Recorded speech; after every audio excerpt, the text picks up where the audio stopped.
Today we're reacting to Game Theory, FNAF Help Me Solve the Impossible.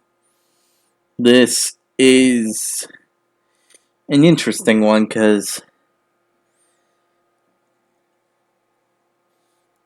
when it comes to impossible things and FNAF, there's a fine line between many of the mysteries going on in the series. So when I think of this, I'm thinking of one of the most oldest and most impossible theories up to date, or one of the newer ones that just makes no sense, and we never found the right piece to actually solve it.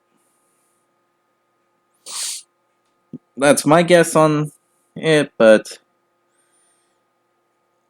yeah. That's all I can really think of when it comes to this interesting factor. So, yeah. But on to the main point. I hope you all enjoyed this reaction video. If you do, hit the like button down below. Hit the subscribe button to support the channel, support the content provided, and so on and so forth. Hit the notification button to be notified immediately when the video comes out. If there's any videos you would like for me to react to, put it down in the comment section below, and I'll react to them as soon as possible. And the link to this video will be down in the description below. So, be sure to give Game Theory some love and support for the video they made. And finally, depending how you want to do this, go ahead and watch the original video if you want to see this yourself before I react to it. I have not seen this, so this will be a first time experiencing this video for sure. So yeah, this is all up on you. This is all up to you. So yeah. Anyway, let's start this video, shall we? Yeah. Okay, I'll leave you to it. See you on the flip side. So, I will catch you on the flip side. Hopefully. I called it. I totally called it. 8 years ago, I told you that the purple guy was the phone guy, and now here we are. William Afton, our killer, is on a phone saying, "See you on the flip side," just like phone guy did all those years ago. Finally, I've been vindicated. That doesn't make sense, because Phone Guy died. Game Theory, the show where every victory is bittersweet. You see, well, I should be super happy that I just had one of my oldest FNAF theories confirmed. Instead, I'm feeling haunted by the unsolved mysteries of the past. Let me explain. At this point in the series, I feel like we have a really solid understanding of the story. We know the broad strokes, we know the general timeline, the few big lingering questions that we know about the timeline that reaches until the end of Ultimate Custom Night, with a few pieces after that we all kind of understand, but there's still pieces that just don't make sense. If that makes sense at all for everyone. Starting to come into focus. Where's the placement of sister location? Well, the most recent games and books have hinted at its connection to the Fredbear era. What's the origins of Fazbear? Well, the books seem to be giving us more and more hints pointing at the early days of William and Henry's working relationship. Okay. What was the deal with FNAF 4? Literally, the final tale of the Pizzaplex all but spells it out for us. All of those are probably theories best saved for a later date, but today, I wanted to focus on something else. The clues that we've all completely missed. The times when this franchise has explicitly tried to tell us something, and we've utterly failed to pick up on what it's been laying down. And let me be clear, I'm not talking about me overanalyzing some minor detail of the game world. I'm talking about very clear puzzles that are very obviously set up by the game makers for us to solve that we've been unable to do anything with. And the reason I'm calling it out now is because they're starting to add up. In my estimation, there have been no less than 4 of these sorts of major puzzle moments. At least 3 of them are connected, and it's been going on for the better part of 6 years. So now that we're all done fangirling over Doug's apps, I finally got my appetizer. Thanks, Matt Pat. Before Help Wanted 2 drops and adds a whole new layer of mysteries to solve, I wanted to take a minute to stop and see if now, finally, we were able to solve these mysteries once and for all. The pieces are in place for us. The question is, are we able to put them together? The first one of these is also the most recent, so it should come as no surprise to see me bringing it up here. The tally marks codes that we found hidden throughout FNAF Ruin. For those of you who have no idea what I'm talking about, in the newest game, right before you reach Bonnie Bowl, there's a code with a number of real doors, as well as several several blocked-off AR doors. If you walk through one of the real-life doors, you'll find a room full of baby plushies. This is already a bit weird because the game makes it a point to call out the fact that baby should not be here, specifically with the AR plush baby toy where the description reads, quote, "What's she doing here?" The answer, we suspect, is that the Pizzaplex, sister location, the FNAF 6 location, and the FNAF 4 house are all practically built on top of each other, or at the very least exist as one connected series of buildings. We go into the basement of the Pizzaplex only to find the FNAF 6 location. In a secret entrance of ruin, we see a version of sister location Scooper deactivating the mimic. And in one of the final Tales of the Pizzaplex stories, we read about how the FNAF 4 house is connected to Circus Baby's Entertainment and Rentals. So obviously, to answer Cassie's question, the baby plushies are here because they all share a connected history. A history that is gradually being excavated layer by layer. Of course, the Pizzaplex and the Pizza Simulator are connected. They're built on top of one another. And of course, FNAF 4 and Sister Location are connected because they're on top of one another. And oh my gosh!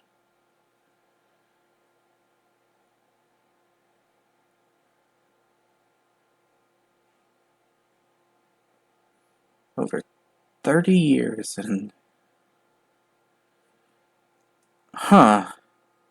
Underneath the Pizzaplex. Anyway, in this room, the dolls laugh at you, and then, when you turn around, they disappear. Nothing all that surprising. But what is surprising is what remains in the left-hand corner, right where the plushies sat. You'll find a chair turned to face the corner, and a sequence of tally marks carved into the wall. And these aren't just random markings either. They're specifically in groups of 2s, 4s, and 5s. And they're grouped in such a way to suggest words, or at the very least, separate letters. Now, that alone would be weird, but an even bigger, clearer display of tally marks appears again about an hour later into the game. After completing Bonnie Bowl, you enter Bonnie's green room behind the bowling alley. Not only does this area show us the special relationship that existed between Freddy and Bonnie, if you put on the Vanny mask, on the wall over top of the pin-loading staff bot is another code, much larger and much more organized than the one What's that with we the just tally saw. marks? And once again, all the tally marks here are specifically grouped into 2s, 4s, and 5s. No 1s or 3s in sight. They are obviously meant to be connected. They're obviously trying to tell us something. 2, 4, not 5. message. So what can we do? Well, the first answer is to try a substitution cipher. Tally up the numbers and swap in the appropriate letters. Notice though that the tally marks are weirdly spaced out, which led a bunch of us to believe that we're supposed to be using those spaces to define each letter, adding up the numbers that aren't separated by the space. So the top line there is going to be 4, then a space, then 544, which would add up to 13. It's a pretty darn self-explanatory system here. Doing that for the whole thing gives us a code of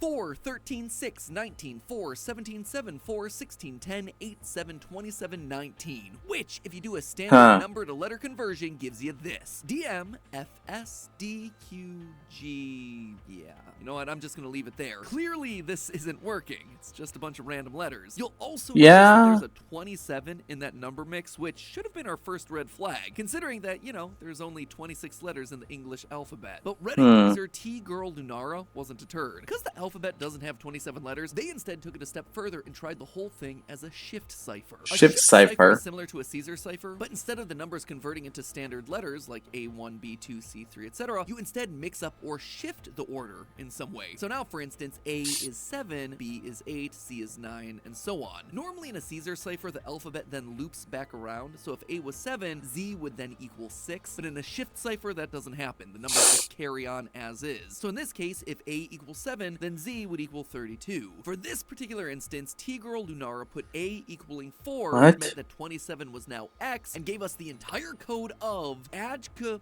Pan-damaged XP. Not a lot of lore significance with that one, but I did want to continue down that path. So we tried hundreds of different shift and Caesar ciphers. They all came out as absolute gibberish. We also tried just unscrambling the words. Maybe there was another arrangement in there that would give us a more cohesive answer, but yet again, more gibberish. Another solution was presented by user Smartspella Fartsmella, great name there. We also tried adding up. I gotta admit, this is pretty clever doing the whole...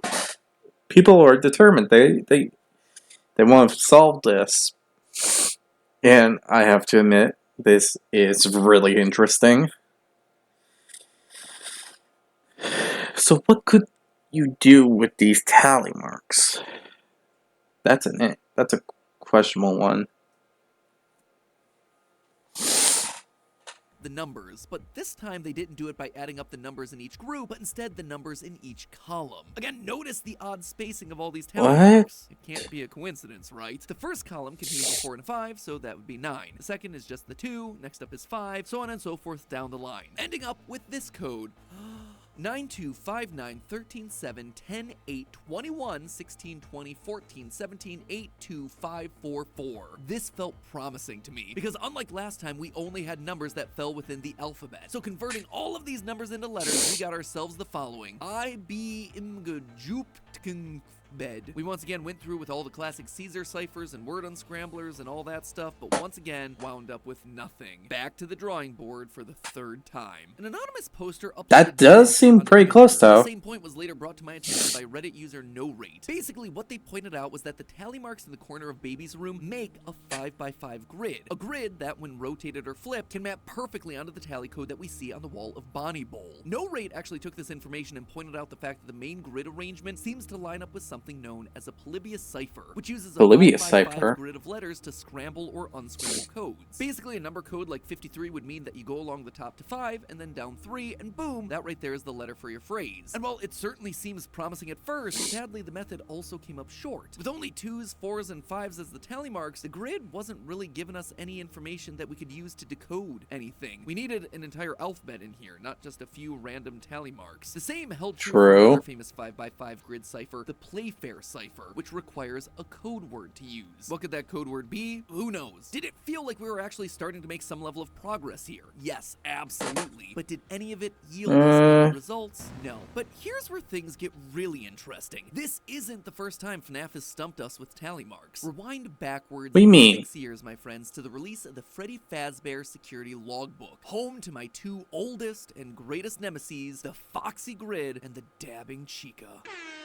For those of you who haven't been a part of the community for that long, let me quickly tell you that this seemingly innocent children's workbook was pivotal for decoding FNAF 4, for giving us the name of Cassidy, for frustrating us to no end with seemingly unsolvable number puzzles. The most notorious of them all was the Foxy Grid, a numeric grid with a hidden alphabet written into its square. Oh my gosh, it comes back.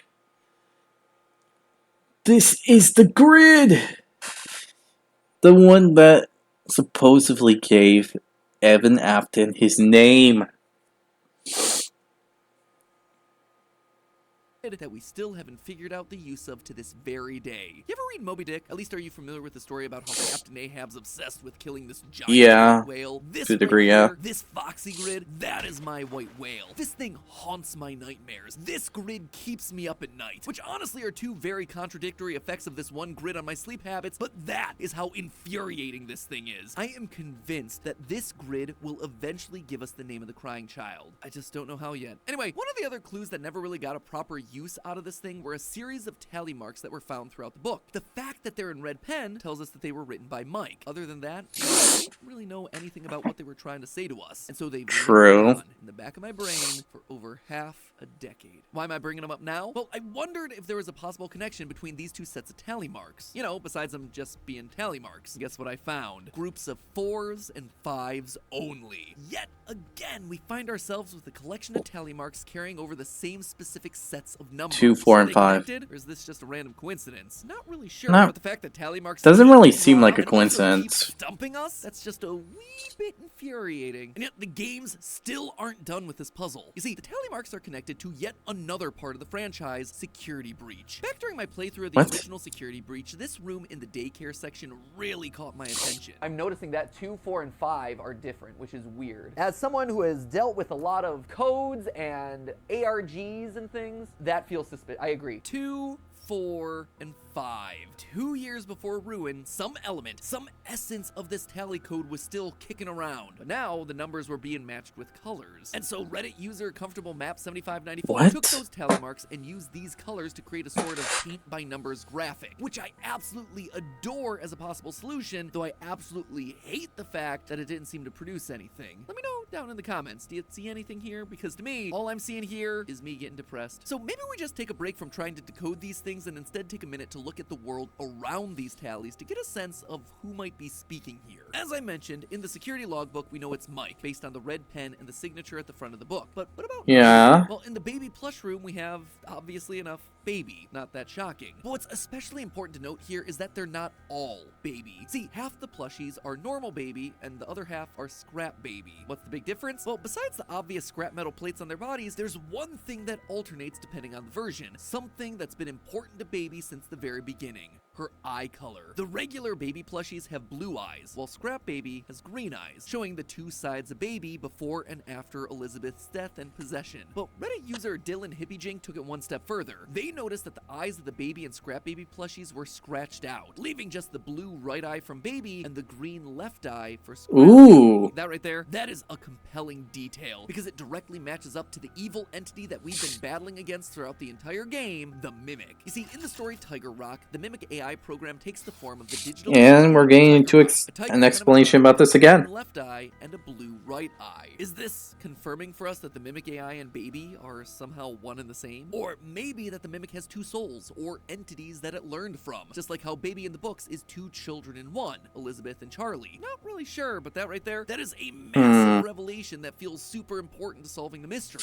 Or at least it did, until I dug a bit more and found out that the Scrap Baby plushies also sometimes have their left eye missing. It is still a very cool, compelling connection that I'm not willing to fully discount yet. It's just not as consistent as I would have liked as far as evidence goes. The chair, meanwhile, looks like a disciplinary It could be a bad child that was put into timeout, forced to face it. It could be like a corruption, showing that the Elizabeth side is trying to take over.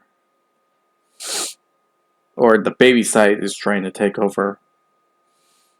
It's a possibility to me. Into a corner and scratching away at the wall to count the hours or days out of boredom. Since this is a room full of ghostly baby plushies, it stands to reason that the punished child here could have been Elizabeth. Obviously not physically here in this room of the Pizzaplex, but with the scene recreating a recurring moment from her past in some ghostly, spectral way. We know Afton wasn't really the greatest dad to her. Maybe this right here is a glimpse of his parenting style. As for the tally marks in Bonnie's green room, the font is the same, so they were likely carved by the same person. But honestly, that's where the similarities end. These marks appear in AR land, as opposed to Baby's, which are in the real world. This implies that whoever made Bonnie's marks either had the Vanny mask at some point, or is connected to the digital network that's running the Pizzaplex. Bonnie's marks are also That's higher up confusing. on the wall, as opposed to Baby's, which are at floor level, easily reachable by a small child. So then, why these two rooms specifically? Well, a few things come to mind. If Baby is, in fact, connected in some way to the Mimic, and or the neural network that runs the Pizzaplex, we can guess that Bonnie is too. When we deactivate the wet floor bots around the Pizzaplex, we also end up deactivating Bonnie. So that connection into the wider Pizzaplex interface may be important here. We also know that both Baby and Bonnie are quote-unquote missing from the Pizzaplex. Baby isn't supposed to be here, according to that AR description, and Bonnie was decommissioned from the complex. Again, they're obviously loose threads, but confusing. in a no clear answer that somehow connects two very random, historically unrelated characters like Bonnie and Baby, every small detail here is absolutely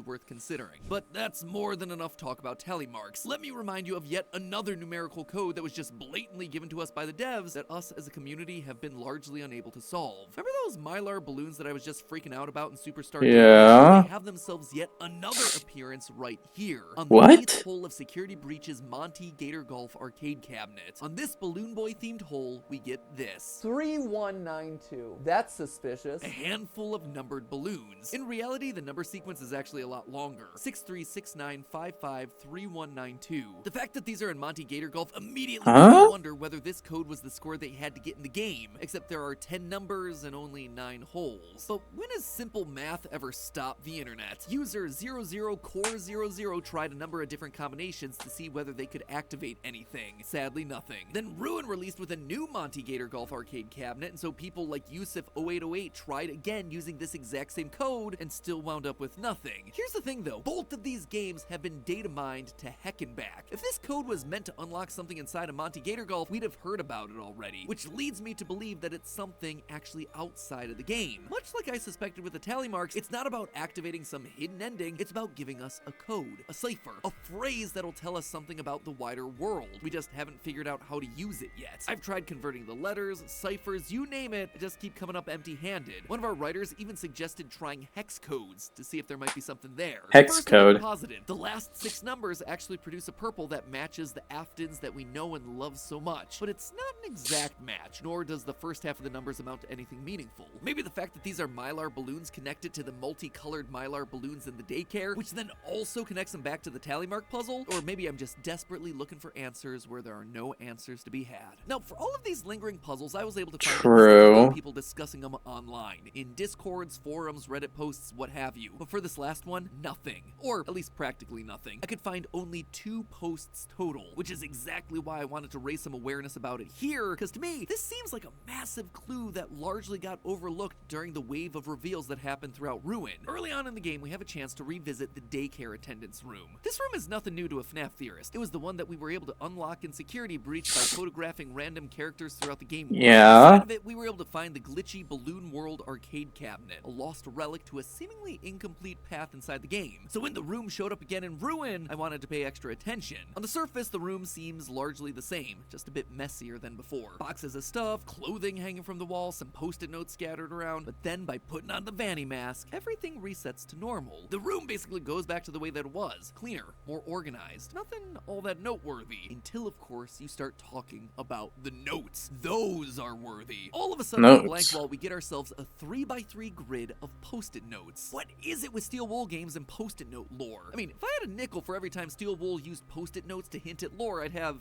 2 nickels, which isn't a lot, but it's weird that it happened twice. The 9 post-its that we're dealing with are as follows. One that says groceries, with butter written 3 times. There's a collection of dots, a scribble, footprints, hearts and pizza, lightning bolt, sun and hill, stars and a microphone, and a selection of candy. As usual, my first thought was to jump into a cipher. Immediately, you see how some of these post-its can relate to numbers. We have 2 feet, 4 stars, 7 dots, 3 butters, 3 lightning bolts. Felt like a really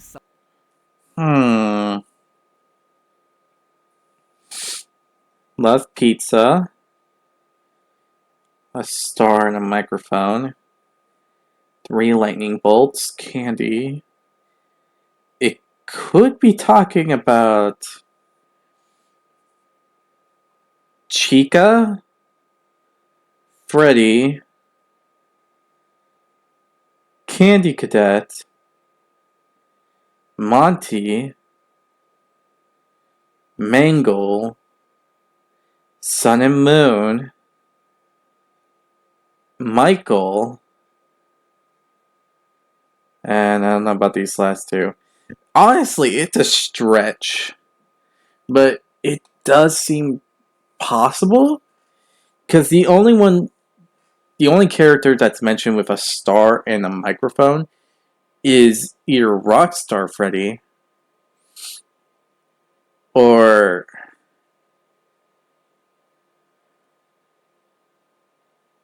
Glamrock Freddy. And the only character that mentions a sun is Sun and Moon, because they're both different phases of the cycle. The only character that has 4 feet would be the Mangle. Well, multiple feet, that is. The only character that loves pizza, and considering that there's looks like a Chica design at the bottom, is Chica.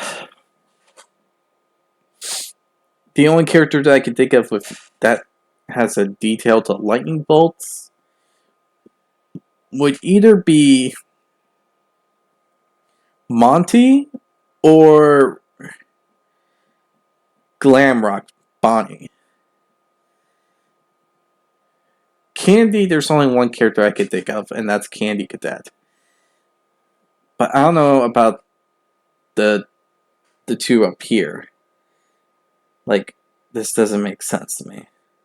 This it Solid sounds place like to Eggs start, but Benedict. obviously it wasn't going to be perfect. We have a pizza post-it, but are we counting the 2 slices of pizza, the 4 hearts, or both? What about that squiggle? What's that stand for? Nothing? How about the hill in the sun? Is this meant to be FNAF 6's graveyard hill, so maybe we're counting gravestones? Or is this more likely counting the number of rays coming off the sun? Overall, converting the post-its to numbers wasn't really given the cleanest solutions, but it did feel like a step in the right direction. From there, when you look up how to solve 3x3 ciphers, the number one solution that pops up is the hill cipher. Now, when it Hill comes to cipher. codes, a hill cipher is pretty darn complex, but overall, the key to deciphering one is a matrix, a table of numbers. And if you're using the English alphabet with its 26 letters, you're gonna need yourself a 3x3 matrix. Or let's just say a 3x3 grid of post-it notes. The numbers in the matrix represent the shifts that you're gonna have to apply to each letter of the alphabet. To encode a message using a hill cipher, you first convert the message into numbers. You can do this by assigning each letter of the alphabet a number from 0 to 25. For instance, A would be 0, B would be 1, and so on. Next, you multiply each letter of the message by the corresponding matrix. For example, if the first letter of your message is A, you would multiply it by the first row of the matrix. If the second letter of the message is B, you would multiply it by the second row of the matrix. The result is a new number which you can then convert back into a letter, giving you the encoded message. To decode, you just do the same in reverse. For instance, if I had this message, "Hello, how are you?" With this matrix, 321110201, my encoded message would look a little something like this. I'm not even gonna try. Like I said, it's a pretty complex way of encoding something, but let's be honest with ourselves, when has FNAF ever not been complex? And after True. the code from Security Breach got broken in a day, Steel Wool was probably looking for some that's a bit harder, some with a bit more lasting power. So really, a hill cipher seems to fit this new wall code nicely. There's just one problem. What exactly are we decoding? Sure, we have ourselves a rough matrix, but where's the number or letter sequence that we're trying to put through it? The balloons? The tally marks? I ran them both through a few variations of my own matrix. 3 for butters, 7 for dots, 2 for footprints, 4 hearts, etc., etc. But ultimately, I wound up with nothing to show for the whole thing. Again, it felt like we were getting close to a methodology, but I was just missing some crucial step in the process. So I tried a completely different approach. Rather than ciphers, did this collection of images mean something to me? The candy to me looked very similar to the drawings that we saw in the original post-it room from Security Breach. Same goes with the pizzas. The lightning bolts are designed similarly to the charging stations found throughout the Pizzaplex. Oh, that There's also a too. bolt of lightning on Glamrock Freddy's chest. Notice the flat tops on the lightning bolts, which makes them distinctly different from other lightning bolts that we've seen across the series, like the controlled shock button from Sister Location. The microphone and stars reminds me of Freddy and the gang. This group of 7 dots, certainly vague, but the number 7 has shown up before in both FNAF VR and the post-it room of Security Breach. Usually it represents the 7 victims: 5 missing children, Charlie, and the crying child. 7 dots, 7 graves. You've got the hill in the sun, which is reminiscent of the hill during the Afton and Princess Quest endings, and the butters were obvious references to Sister Location's exotic butters. Exotic butters. Overall, all the post-its seem to relate in at least a small tangential way to Michael Afton. Man, he really is becoming like his dad, always coming back to our theories. Reddit user Picture posted about these 9 drawings and drew all of them back to 2 very important games: Sister Location and Pizzeria Simulator. 2 games where we... Yeah, that makes sense. They have the most details when it comes to these images. Considering the rock stars have the star on them, they're playing music, Candy Cadet's there, the grave ending. Yeah, they have the... for sure play as Michael Afton. First, you got the candy that we spoke about. Well, in Pizzeria Simulator, candy's all over the place. In advertisements from Lally's Lollies, gumball machines we can buy for the franchise. True. The most important one of all, of course, is Candy Cadet, who actually winds up back in ruin. The lightning bolts also relate back to FNAF 6, as they're identical to the power-up that you collect in the Fruity Maze minigame. Or, like I said, they can relate to the lightning bolt on Glamrock Freddy's chest, an animatronic who many have theorized, myself included, has the soul of Michael Afton inside it. The stars and microphone call back to the 4 main rock star animatronics: Freddy, who holds the microphone, along with Bonnie, Chica, and Foxy. The Sunny Hill, well, that's the iconic FNAF 6 gravestone ending, with all 5 of the missing children plus Charlie put to rest on the hill. Along with that, he'd be familiar with the 7th victim, his younger brother, the crying child, so if that's what these 7 dots represent, he'd understand that symbolism. Mike also has a strong love of pizza, as in the security logbook, he literally says it's the only reason to apply for the job, with hearts on the other pages that look similar to the ones that are on the post-its over here. Then there's the footprints. In true classic FNAF theory fashion, King X points out that these are 3-toed footprints, and they're almost identical to the ones that we see in the other FNAF 6 minigame. Oh, that's actually really clever. Outside the broken window, where Michael's either the escapee who broke out of that window or the one sitting on the couch watching TV. The only thing unaccounted for here are the squiggly lines, but to me, that could just represent Ennard, or the Tangle, or whatever robot spaghetti this franchise wants to throw at the wall at this point. Could this mean that Michael might in fact be alive? That he's living inside the Pizzaplex trying to finish the job that he started? Maybe that's the entire reason the sister location room exists in the Pizzaplex in the first place. Maybe it's him talking to the recreation of his younger brother. Maybe he learned the language of the mimic that his father used to communicate with the monster that killed his sister, like we predicted in a previous theory. All signs here point to Michael, or not. Let me be perfectly clear. This is broad speculation based on a piece of evidence that has clearly not been solved yet. And honestly, that's why I need your help. You've seen all the theory threads that I've been pulling, all the ciphers and interpretations that I've tried here, and we're still none the wiser. There are solutions out there for all of these puzzles. I am almost sure of that. But I need the collective hive mind of the FNAF community behind me to pitch out some solutions. The theorists of Reddit I called out today have done an amazing job getting the ball rolling, and I do truly believe that with a bit more time and a bit more focus, together we can solve these mysteries. Last time I did a theory like this, it was 5 years ago, but 48 hours later, you all had collectively discovered the name Cassidy hidden inside the security logbook, and now it is one of the most solid, concrete, important pieces of information that we've ever had for the lore of this franchise. Let's try to do that again here. One or all of these puzzles are going to lead to some sort of massive revelation, so I'm leaving a link down below to the Game Theorist subreddit where I'd encourage you to write up your theories. I'm also dropping in some links to decoding websites that'll help make the grind a bit easier, especially for all those grid-based puzzles. I'm going to be keeping a close eye on all of this for the next couple of weeks. It'd be cool if we could manage to solve one of these things before the year's end. Who knows, maybe Help Wanted 2 will drop and solve everything for us, leaving the lore crystal clear with no further questions and no ciphers required. Yeah, okay, sure. I'm sure that's absolutely gonna happen with this. Yeah, that I don't know. Until that day comes, friends, remember, it's all just a theory. A game theory. Thanks for watching. I have a couple ideas, but I don't know if they have any good mirth to them. And that's using the tally marks on the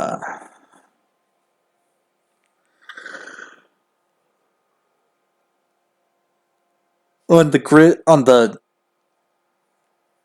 guidebook, because maybe it's not meant to be for a single use. It could be for a multi-use.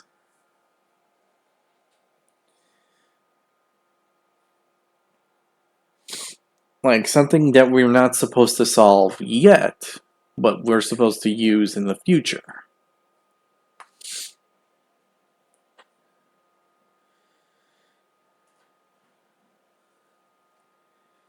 Does that sound dumb? Probably.